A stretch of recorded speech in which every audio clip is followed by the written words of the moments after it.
everyone, what's going on? As you can see, my wife Emma is with me today. Hi. We've just seen 28 years later. It's been a while since you've seen Emma on the channel. So, full disclaimer, we're going into full spoilers. If you've not seen 28 years later, get the hell out of here. And then come on back once you've seen the movie.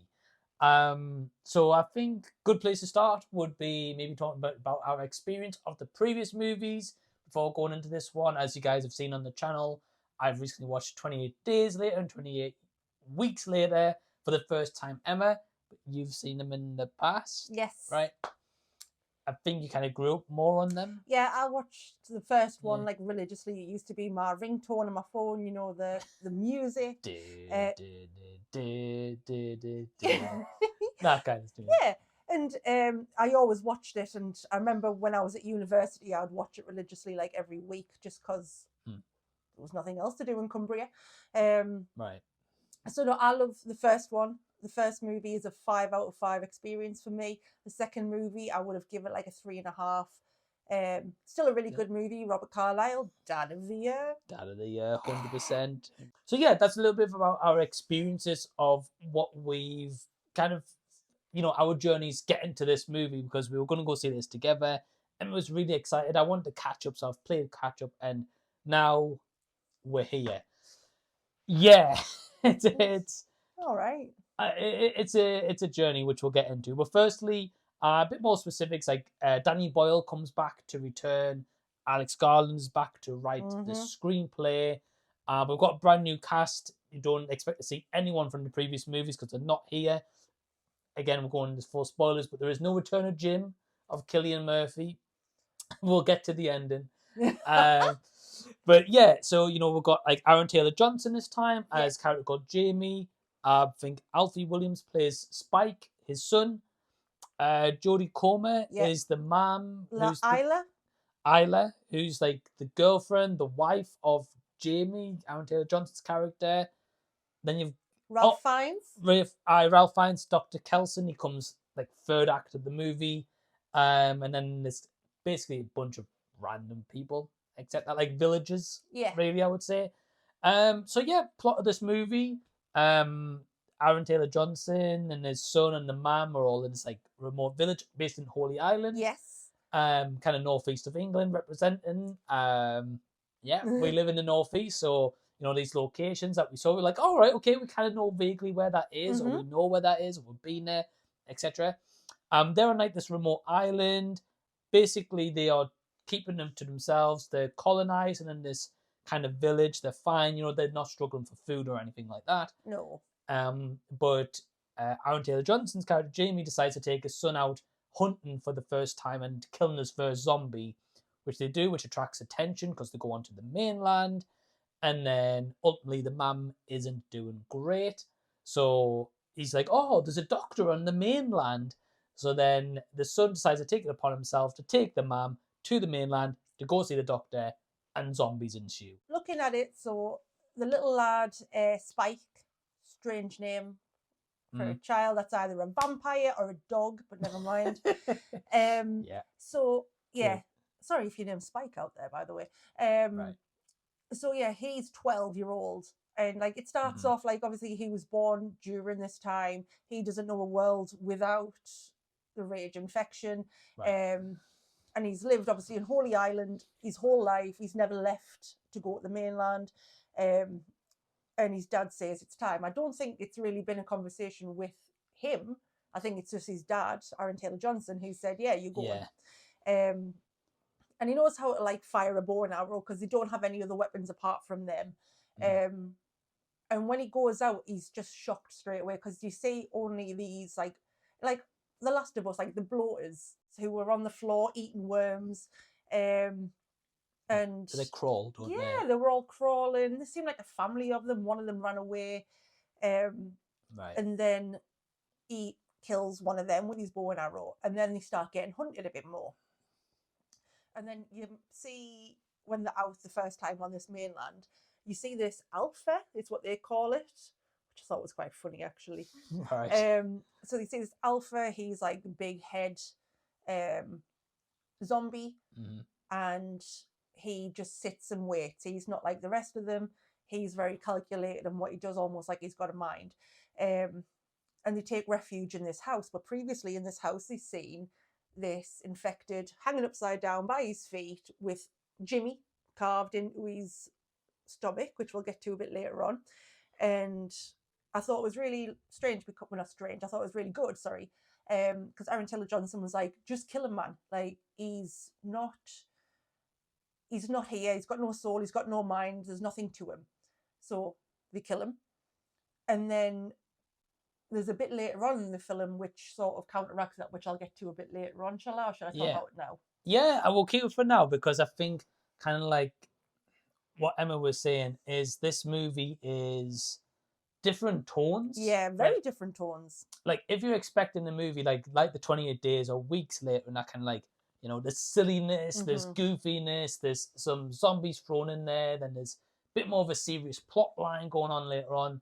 This doesn't have that. It's mainly serious, for I would say, until the final scene. I said it was like, it gave me Last of Us vibes with Game of Thrones vibes, for a lot of sitting around talking about the olden days. Right. And then it ends a bit like Shawn of the Dead ends.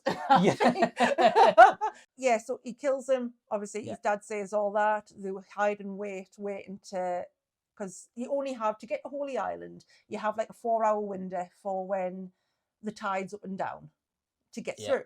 So they've got to wait for the tide to go back down so they can get back to the island. And they do that, and they're getting chased by this alpha. They get back in, and the dad's like waxing poetic, like, oh, my son, he's a giant slayer. Like a typical Northeast dad bragging about his kids. And none of it's true. He's going, oh, he's shooting arrow after arrow, he's mint. And that wasn't true. And they were singing The Blade and Races, which is a very famous song that we all sing around here. Yeah. It was, I mean, for people from the Northeast, it was great. And this is it. This is how I wonder maybe American people will interpret this, because they're not from obviously England. They may have never been to this part of the country. May have just seen London, where they don't go on like that in London, but up here in the Northeast in Newcastle, they do. That's how people, the Geordie accent, everyone pretty much spoke with a Geordie accent, which is how we talk.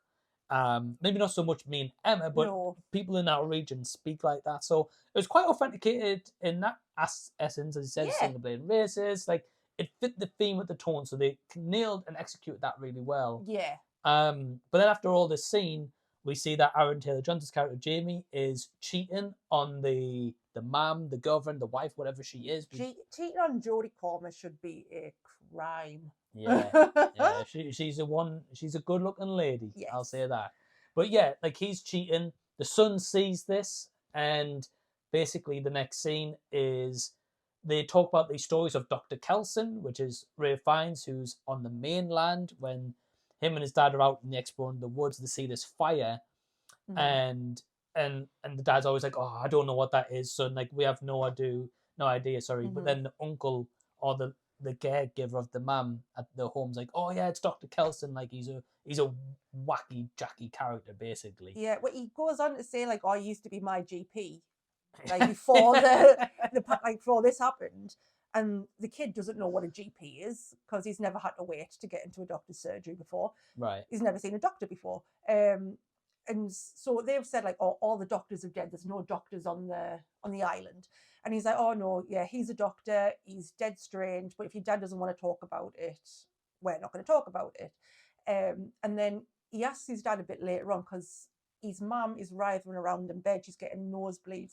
She's having, like, rigors. She's not with it. And she has, like, lucid moments, and then she's mainly confused. You would think, like, in scope with, like, maybe dementia, you would say. Right. Well, at first, I thought she was half and half, like 28 weeks later, where, like, the half zombie and half human, but that's not the case. We'll get to it, though. So he's talking to his dad about it, and his dad tells him the story that, like, 15 years prior, they were out scavenging for food, and they seen Dr. Kelsey collecting bodies. And he had them all laid out, and then he just waved them down like, "Hey lads, come on." And then they said they were that scared because they didn't know what he was doing that they never went back. And so this little lad's like, well, he's a doctor. I'm going to go see him. So he creates this diversion to get his mum out of the house to go and see this doctor. Because I think because he's never seen a doctor before or knows anything about them, he thinks that he'll be able to cure her no matter what. So they take her out, and they're walking forever. However, Holy Island, Northumberland. 5 minutes after getting off Holy Island, they're in a field looking at the Angel of the North, which is probably like, God knows how far away. But it's very far. Now, by car, not so much, but by walk, you're looking at maybe a day walk, maybe a day and a half walk. And these characters, because we're going to get into our kind of nitpicks as we talk more about the story, but like this boy, all he's got for food is a bag of apples. Now, I was like, fair enough, apples will give you sugar, maybe keep your energy levels going. But you have to eat quite a lot of apples to keep your energy. Not just one apple's not going to last you a day and a half walk and an energy. It's not going to happen. But yeah, as you said, like the walk, they were like 5 minutes later, they were just there. But so throw the logic out the window, really. It was dead nice, though, because then she starts talking about like, oh, my dad took us here when because I remember the Angel of the North getting built and unveiled and stuff, and it was this big thing, and everyone in the Northeast loves it. And she said this lovely thing. She's like, oh, my dad took us here and said, like, this is always going to be here. Like, we're looking at the future right here because no matter what, this will be standing, which it was. And then the grass is like, and the Angel of the North is massive, and the grass is like halfway up its bust. And it was I liked it. It was cool, see, because I liked it in like the original 28 Days Later. You see London all derelict, but then the Northeast where we live, it is very rural. Is that the right word? Like, there's not much. Kind of, yeah. Like it's all fields, it's all grass, it's all hills. It's not built up like it is in London. So it was quite interesting to see how they've portrayed it for us, and that the Angel of the North was in it. That was great. But yeah, she's telling like this nice story, and she's like, yeah, so I'm looking into the future right now, and it's so scary and stuff like that. And she's having like this lucid moment, and then they find this. Well, is it? Yeah. Well, as like before that, they come across this army guy. No, they go to the cathedral first. No, I thought it was Durham Cathedral. It obviously wasn't. We're talking about a different part. Okay. That was before the Angel of the North, I think, was it? And again, along the way, just before this, to meet like an army guy who's been deployed from Sweden. He's like the last surviving member. All the rest of them were taken out by zombies, or the Alpha, and all that kind of stuff. So he's along with them. Like, he was a cool character. Yeah. I wasn't in very long, but he's a cool guy. But one thing that I was kind of like, what Emma was touching on, which kind of doesn't really make sense, is it turns out that Jodie Comer's character of Isla, so she's got cancer. So she hasn't got dementia. She's not a half and half. She's just got cancer, right? Now, I don't have that, fortunately. But I don't know why they would hallucinate and think about, like, because she kept calling her son her dad. And I'm just like... What? So this is like, we're all out of place here. But basically, when they see the doctor later on, they're saying that it's metastasized. He doesn't know if it was brain cancer that went into the rest of her body, but he felt like he felt lumps in her lymph nodes and her boobs. So she obviously had maybe breast cancer, which metastasized into a brain, which would make you confused, which would make you feel very disorientated, and you don't have long when you get to that stage. So it's probably from that. But she is, as he says, she's got cancer, and she's got cancer. And then... 1 minute she's with it, 1 minute she's not. So the army fella and little Spike are carrying around, and they're trying to care for her a little bit, while trying to fend off the... They're trying to fend off like zombies and stuff like that, until they eventually get to a train, and they hear like this noise. So they go inside the train, and Isla discovers that a woman, one of the zombies, is struggling, but it turns out she's having a baby. And she has this moment where she, like, the zombie isn't attacking like Isla to like eat her and obviously turn her into a zombie. Like, she's focusing on the pregnancy issues. So it's kind of like a cell activated in her brain to be like, oh, actually, let's have a human emotion here. I'm struggling. I need to get this out of my system. Because then the moment that she does have the baby, she goes straight back to a zombie. I mean, So they're holding hands like this. yeah, they're holding it like that, right? So like a zombie, right? So really lovely zombie. So yeah, so she has the baby. Turns out the baby's okay. Doesn't seem to be infected that we're or aware of now. aware of. Or as Emma was telling me, apparently for this one they weren't going with the half and half route anymore, which would have made sense for the baby, but apparently they're not doing that, so we don't know. But then the alpha takes off Eric's head, basically rips the head out, like with the head attached with the spine, is it? Yeah, The spine, yeah. Until the Mam and Spike, Isla and Spike are about to get destroyed by this alpha, but then the alpha gets shot by like a morphine dart from Dr. Kelson, Ralph Fiennes. This is when we get introduced to Ralph Fiennes. Now, in this time, by the way, Jamie, the dad, is fucked off. He's nowhere to be seen. Dad of the year. Dad of the year. Like, he's in the first 20 minutes of this movie, Aaron Taylor Johnson, and then you don't see him right to the end scene, which we'll talk about. But in this time, you don't get anything, so he's not worried. He's just chilling. He's probably just shagging the woman that he's cheating with in this time and making babies with her, maybe. Yeah. I mean, I don't know. Well, they did say at the beginning, like, if you step foot out of here, you're allowed to come back. However, if you don't come back, we don't go looking for you.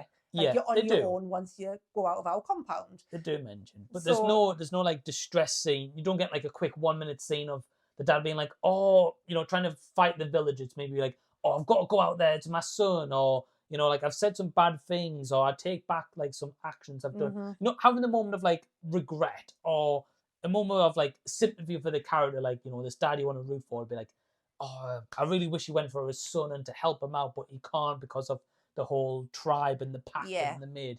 But you don't get anything. It's just nothing. But as Emma was saying, so yeah, you get to meet Ralph Fiennes. As we mentioned, he diagnoses Isla with cancer, and literally in that scene, he's like, right, come with me, and he decides to kill her.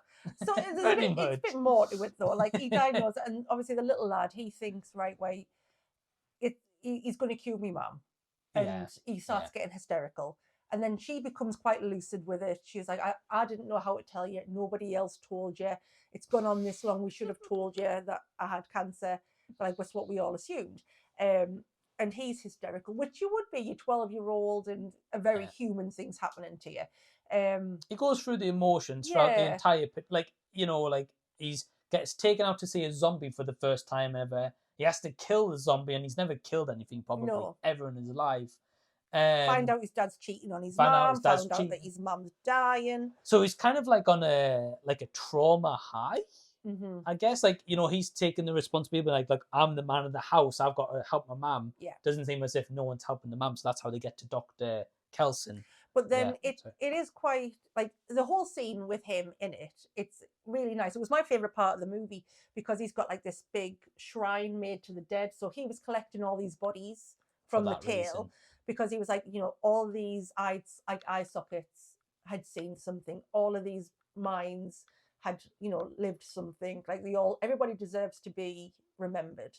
And so he's got this big pyramid, and they put Eric, the Swedish guy's head on there. And then he's talking about like, oh, well, who's this little baby then? And they said it came from an infected. And then he said, because I was like, well, surely this baby would be infected. And he was like, the human placenta is an amazing thing. So obviously it's been protected from any of like the infection. And then he was head to toe in iodine. Yeah, it says the virus don't like that. Yeah, because iodine, like, obviously is what you like wash your hands with or clean infections with. So yeah, he just head to toe in iodine, hence why he's lasted this long. But he gets up, he darts the little lad with some morphine to calm him down, and the mum makes a decision that she wants to be killed. So she gets darted, thrown on a fire, and he comes back with a skull, and they put it on the top of the shrine. Yeah, he climbs up to the door of the shrine, doesn't he? Yeah, he puts the head and on being him. like, and I mean, I'll be honest, I cried at this part because I thought it was a really lovely scene. I thought it was really nice. Like his character, Ralph Fiennes' character, was lovely because in the trailer you would think he was going to be like the bad guy. Yeah. And then when they were telling the story about him, I thought, oh, he's going to be the sinister sort of like lone wolf killer guy. And he was just this really well-spoken GP that you can finally see after 28 years. Yeah. Because, you know, you can't get into the GPs now. Yeah. Have you True. tried? True. So, So yeah, they've painted him out in like a really bad light, but he's actually not a He's- really well. So far, it doesn't seem to be a really bad and person. he as makes such. me think, so I was saying this to you because you were like, you know, he's lived out there since this all started. Why doesn't he find somewhere a bit safer? But then he gave me vibe, like when people go out and live in nature with grizzly bears and gorillas and stuff like that, and he names them. He named the alpha. He sits there, instead of killing them, he just tranquilizes them and gets to safety away from them. He watches them from a distance. Because he said, oh, the alpha, he moved in here 3 years ago. So he's living amongst them, protecting himself, but just he's not fazed by it. So I think he's very much at home there. But then he takes in little Spike for a bit, but then they're getting chased by the alpha again. So he tells them to like go he tells home, them to go basically. home. Yeah, take go the back baby, to Holy Island, basically. go home. And he does. He goes back home, but he doesn't stay. He delivers the baby to his dad. And in a basket, like outside the gate. In like an Asda basket as Yeah, well. like a nice little shopping basket. Yeah. That was dead sweet. And he decides he's going to go off. He's going to live on his own, and then one day he said he'll come back. Yeah. But he didn't say like right in 2 months or whatever the case should be. But he was just going to go like roaming on his own. He was like making a fish and but he left his dad a note saying that he didn't actually see his dad. He just left the baby outside in the basket. Left a note saying this baby's not infected. I've named her Isla after my mum. You know, I'm not coming back. Don't come looking for us. I'll be fine. Yeah. And then his dad finally runs out and cries and shouts for him, but he's already miles away on this like road in the middle of nowhere, because he said to his dad he's going to walk until he can't see the coast anymore. So basically he's going to go inwards to England rather than stay on the outskirts where our coasts are. Because he didn't realise there was anywhere that you couldn't see a coast, is what he said. So we get to the end. So he's eating he's making his fish. The zombies start coming. He's shooting his little arrows, this little lad.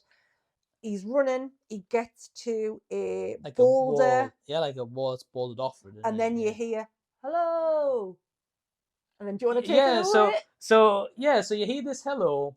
And at this point, before I went into the movie, I saw a couple of people online being like, oh, the ending's like so out of left field. And at this point, I was like, well, nothing's really out of left field. I was like, everything makes sense. I was like, people are completely wrong. Well, they're not. So at the beginning, we didn't mention this, but at the beginning, like first scene before the title card comes in, it cuts to like a time in 2002, where like this little boy is in a house. They're watching Teletubbies. It's in the trailer with other kids. Basically, the mom gets eaten. It's a zombie outbreak. He goes to a church. His dad's a pastor or the priest, and he's like, oh, now the time's come, son, like let us embrace them. And then the zombies basically kill the priest. He hides out and eventually runs away, and his character's called Jimmy. So Jimmy is the one who shouts hello. So at first I thought it was going to be Jim, Cillian Murphy, be like a nice wrap up, and you know, make sense, be like, oh, you know, they've come across each other, right? You know, like they can share zombie stories with each other, right? No, Jimmy is played by Jack O'Connell, which great actor, does a lot of variety. So you know, fair play. I really like the actor. He is dressed up like Jimmy Savile. And for anyone who doesn't know, Jimmy Savile was a really public figure here in the UK. He used to do something called Top of the Pops. He was a Jim will fix it. Yeah, he was a well-revered person who did like a lot of charity work. He did a lot of good for charity. Streets named after him. He had hospitals opened and named after him. He died in 2011. And then it all came to light that he would do heinous things with children and dead bodies and the elderly people who couldn't move. He was a monster. Yeah. And if you don't know, there's like documentaries on Netflix and stuff you can check out, which go into that. And they're interesting watches, put it this way. But anyway, so Jimmy's dressed like Jimmy Savile, along with an army of Jimmy Saviles dressed up. And I was like, what the fuck is this? You know? And they're all in the tracksuits like Jimmy Savile would wear. Like the rings and the terrible, bad blonde wigs, but maybe they're intentionally wigs because, like, you know, when exactly like proper dye jobs. They looked fake, so I'm guessing that's what they were maybe going for, and they'll explain maybe more in the second part. But basically, Jimmy Savile and his minions or Many disciples Jimmys. or Yes. wannabe Saviles, I don't know. But I was saying when we came out, I was like, wait, if this whole Rage Virus thing started in 2002, Jimmy Savile was still doing Top of the Pops. Yeah. Jimmy Savile was still very like a hero. And so probably the direction they might go is being like, oh, he was named after Jimmy Savile or Jimmy Savile was his hero. I don't know. But they'll have never known that he was outed, a bad guy. Right. Because no one did for years and years until after his death. He died, yeah. I mean, the fella, he was buried in a gold coffin and, you know, at an angle of 45 degrees so he could see all of the people coming through his way. And, like, you know, he was buried, like, it was like almost a public holiday in England when he died for his funeral. And it wasn't until maybe about, not even a year after, it all came out about him. So basically what I'm trying to say is nobody would have known in 2002 that he was a rotter. So... he's got his cult of Jimmys, and they came down. They were like, "My name's Jimmy." Now then. So, and like, can we take over? And then they start doing, because Jimmy Savile also was a wrestler, so they're doing all these wrestling moves as well on these zombies, and it's just weird. It was like Shaun of the Dead when the army turns up at the end. How it was completely like left field because bear in mind before this scene. It's like super serious. There's maybe one or two little moments of like chuckles, you know. Yeah. But it's like super serious. It's like very post-apocalyptic, like this clan sticking together and then they're going onto the mainland and they're on all this danger. Then as Emma said, like it's like Shaun of the Dead, like in the last scene. And I mean, it's questionable why they've chose to dress like this figure that in public everyone knows the real story. Yeah. But it leaves on a cliffhanger where he's like, we're going to be good friends. Yeah. Or something, or like, let's be friends or something. So, you know, it's probably going to lead into more where he's going to be a really bad person and he maybe acts like the nice guy. And maybe lean more into the real person and a bit more the monster side. Yeah. But again, for this movie, primarily, if you just had this movie only, it leaves on a really weird note. Yeah. And again, I don't know how big Jimmy was in America. In England, again, he was like seen as like a national treasure for the longest time, you know, like one of the biggest public figures ever. But I don't know how that translates over to the world. But yeah, like we just had like we're going through like a few nitpicks and stuff. So I was saying to Emma, like, you know, like when they're walking, like the mom barely can get out of bed for the entire movie. Yeah. And they're like, oh, she's really struggling. And then one day, like the uncle guy is like, oh, she actually did a little bit better today. But then, like, we're talking about, like, the distances between the monuments, and she's walking, like, 60 miles a day and that. I'm like, how's this ill woman, like, doing this? But then also, if you think about it, if her or her dad came clean, or the uncle even came clean to say she had cancer, they would have never had to go onto the mainland. Yeah. They could have just stayed in their nice fortitude. Right, 10 minutes, end of movie, we're done. I know it's a movie, right, but... Is there some the logic goes out the window to be like, why was this never explained? Again, Aaron Taylor Johnson pisses off for the entire movie after the first 20 minutes till one final scene. So maybe he was on set for like one day and they're like, right, we need to shoot all your scenes in one day. Yeah. Basically, I'm guessing that's probably like a logistical thing. But yeah, what was like some nitpicks you had? I just feel like they were starting storylines and then I know it's the start of a trilogy, but they were starting storylines, but then they just sort of geared away from them. So we don't really know anything about those alphas. We don't really know anything about how they got this community together. What more about Dr. Kelsey? Obviously, we need to know more about like what's going on mainland, what's going on inside. So I feel like the second movie is going to be more going inwards. How far did he walk at the end? Like, where are we actually at now? Because we don't know. I'm trying to think of other little nitpick. I didn't like some of the shots that they did, like the beginning sequence. It was like, do you know when you use like a kaleidoscope and it all looked a bit like that? Like 28 days and 28 weeks have two of the most iconic opening scenes ever.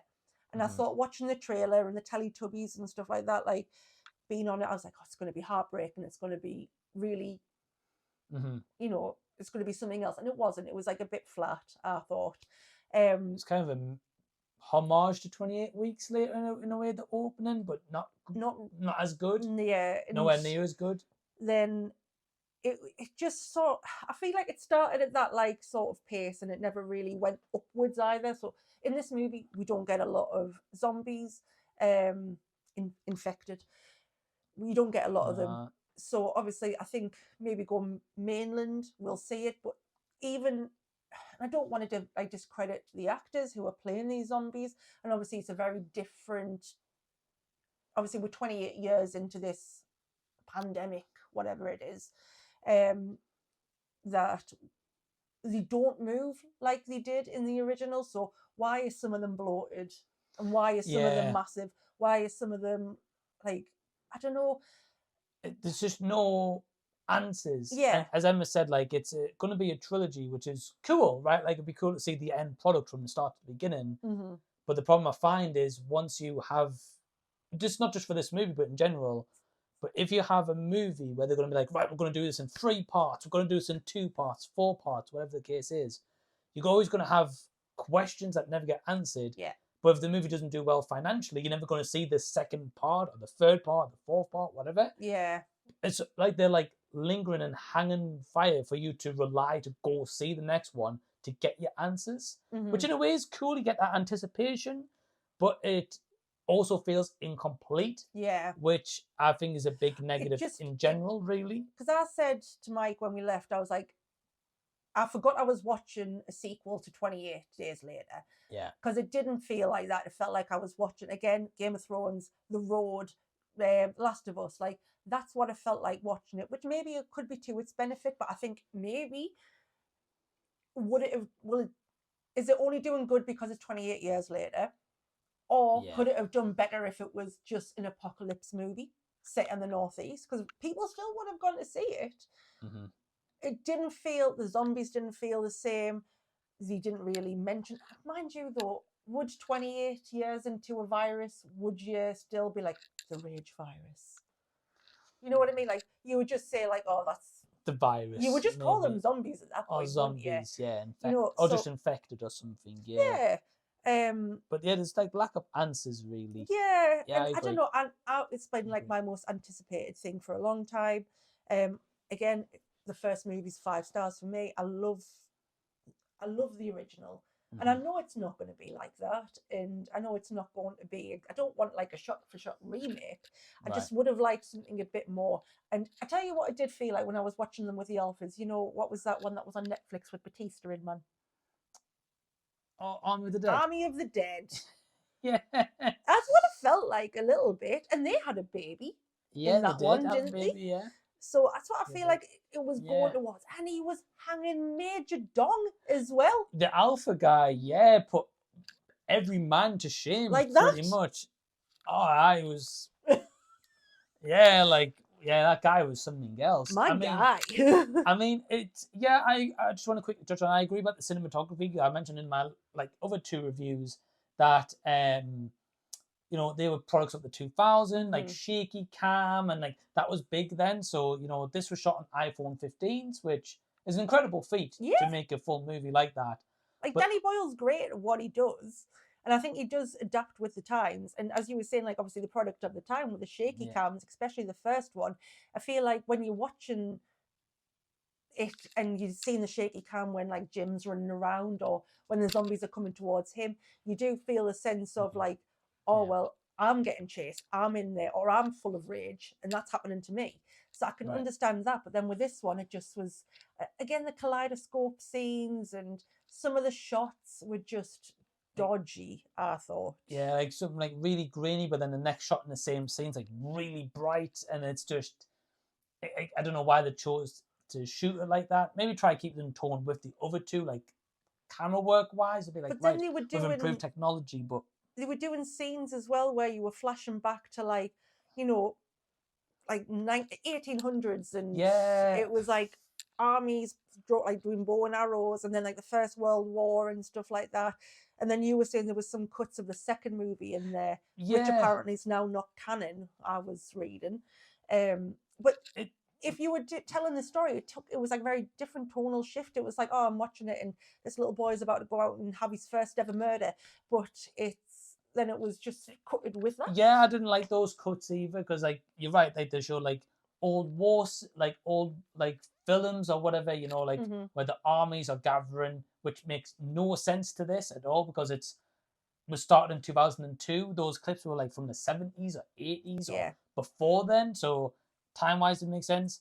They did like a lot of like red shots where you'd say like, oh, this is how the infected are walking through the night, which kind of didn't make sense. But like no one asked for this. Like we know the zombies at nighttime are going to be in the trees hanging around, or they're going to be somewhere. Yeah. It's just like kind of like flashes, and I don't know if it's to try be cool, try do something a little bit different. Very Rob Zombie. Very Rob Zombie-ish, yeah. And don't get me started on Rob Zombie. So yeah, I think like overall, you know, it had some positives to it. You know, will this look like an Oscar when we get the next two entries? You know, would they be that good? Maybe make you think of the first one, and be like, wow, it was actually really great. You know, for what it sets up with. Wow, you know, you've got to check it out. But like right now, we've got a few gripes. So overall score, I'd say a 3. I did enjoy it, and I would watch it again. However, it's the bottom of the list now, so it's going to go like 28 days, 28 weeks, and now 28 years. Yeah. For me, that's fair. It's the start of a trilogy. So hopefully, as you were saying, by the end of the trilogy, I'll be absolutely buzzing and I'll love it. They're trying a new thing, which I get, but it's a 3 for me. Everybody acted really well in it. I really enjoyed the settings. I really enjoyed how it looked. Some of the storylines, like Dr. Kelsey's storyline, I really enjoyed. It's just, I don't know if my expectations going into it maybe they were really high. Yeah.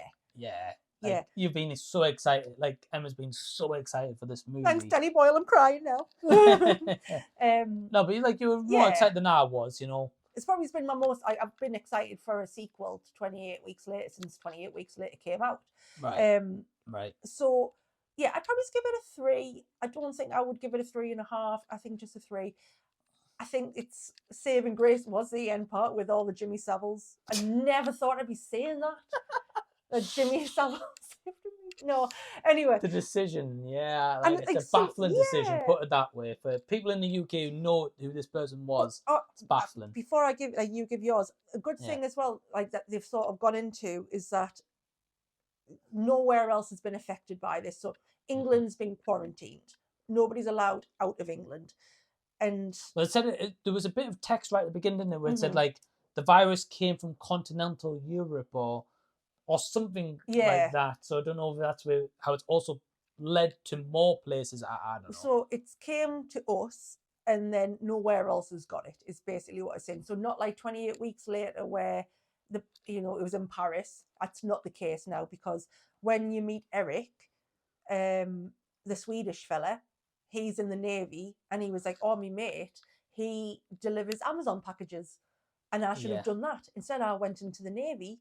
And if you put one foot on English soil, you have to stay here. No one's allowed out of England. Like, you're quarantined here, but the rest of the world's living. So England's just left to, for wreck and ruin, really. Yeah, probably because we came out of the EU, probably. Probably. Fending for yourself, basically.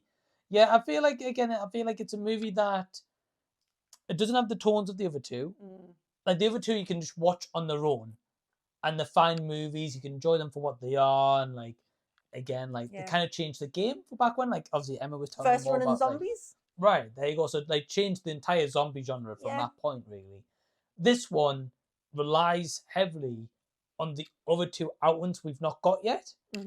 So it's kind of like when future comes, you have to sacrifice yourself to watch all 3 movies in one go. Otherwise, you're gonna be like, right, I don't like this. Makes no sense, really. Like. There's so many unanswered questions. Even the part where Jimmy comes in at the end, it's going to probably tell you in the next one, but we don't know his backstory. Like, from a little kid, how has he survived for 28 years at this point? Like, we don't know.